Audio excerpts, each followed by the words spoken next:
I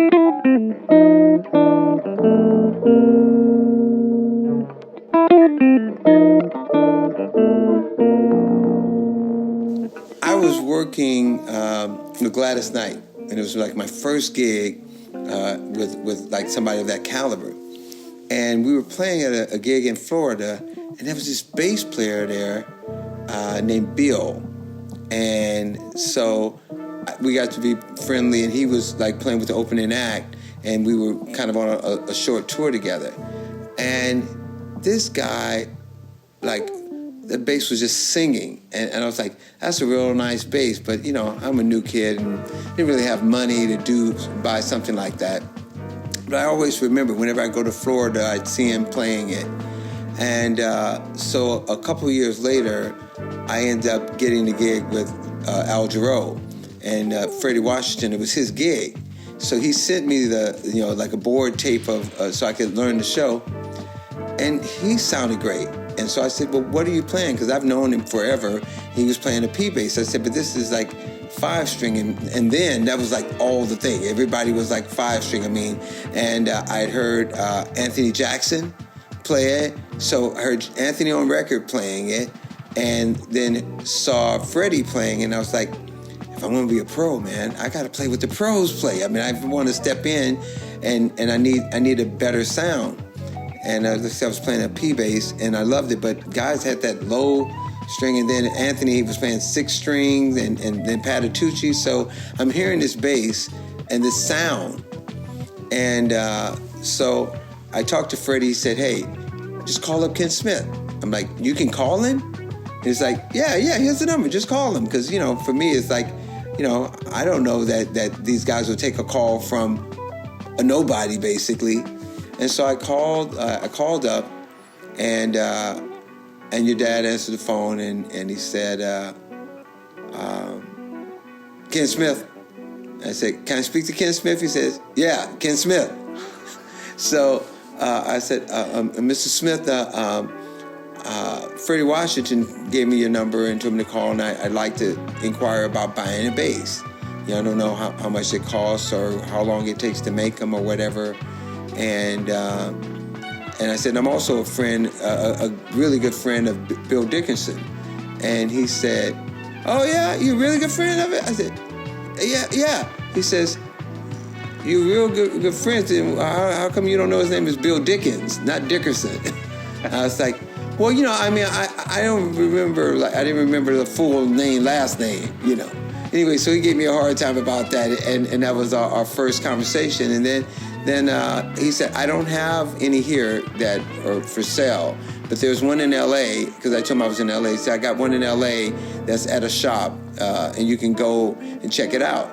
And you can, get it from there, and if you want it, then I can give you a price for it. So I got it, and that bass I ended up playing with Whitney, with Jarreau on, and then I ended up going on tour with Whitney, and then we did I Will Always Love You, and that's the bass, my first bass I played on I Will Always Love You. And then that bass I ended up going out with Al Jarreau with. That was the first time I ever played the bass, was when I went out with Al.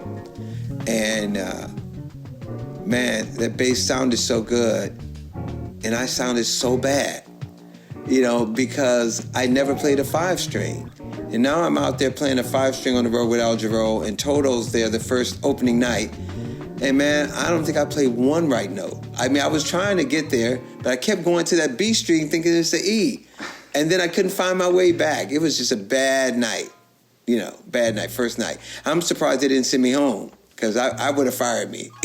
But they didn't send me home, man, and I worked on it.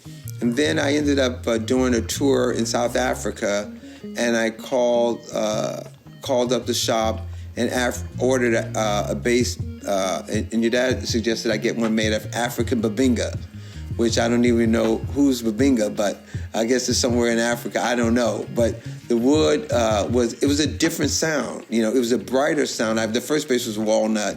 It's a brighter sound. And then I did a bunch of TV specials and Saturday Night Live and a whole bunch of Whitney specials. And then I started doing the American Idol. And so I ordered another bass, and I bought the 15-year anniversary. And it's nice and thick and fat. The sound is fat. And someone said, man, that's a big neck. That's like a tree trunk. And I said, hey, I can get used to a big neck. I can't get used to a bad sound.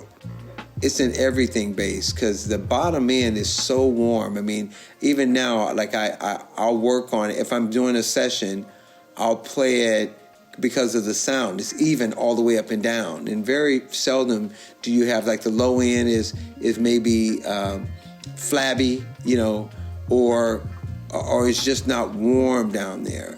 And so I still do a lot of recordings, especially if it's a ballad, you know, because it's so versatile and centered. Another project I played on the Barbra Streisand album, and it was interesting. And I actually ended up recording it at my studio, and they wanted to put drums on it and bass, and so we just my drummer Teddy Campbell drum set was set up already there, so we went over and we did like 3 songs there and overdubbed 3 songs on it because they had programmed a lot of it.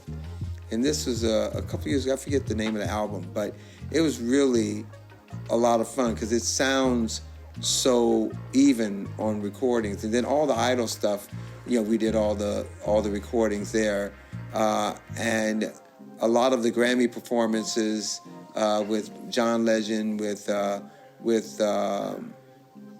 Christina Aguilera, with Whitney, with the Saturday Night Live. I mean, just a bunch of TV and recordings and a lot of records. Christina Aguilera recordings there. I mean, so it's definitely well documented. And there's a bunch of live performances with Al, but also in Europe with this Italian artist named Giorgia Todrani. And so I played it on her records over there, and we did some live albums and some studio records. But it's definitely, it's the go-to, you know, if you want a big, warm sound. And that's the thing about it. They all have, all the different companies have their own sound, but I think the different Smith basses have a different tonality because of the type of wood, which I didn't, really understand. I mean, when you're like learning to play an instrument, you don't understand the mechanics of how it's made and the difference between a maple neck or a walnut. You know, it's a darker, warmer sound, but then you get an ash bass or, ash wood or and like I said, the one bass, the African Babinga, it's just a different sound. I don't know if it's better or worse. It's a different, and I just kind of listen to the song and see what fits it, see which one works better on it.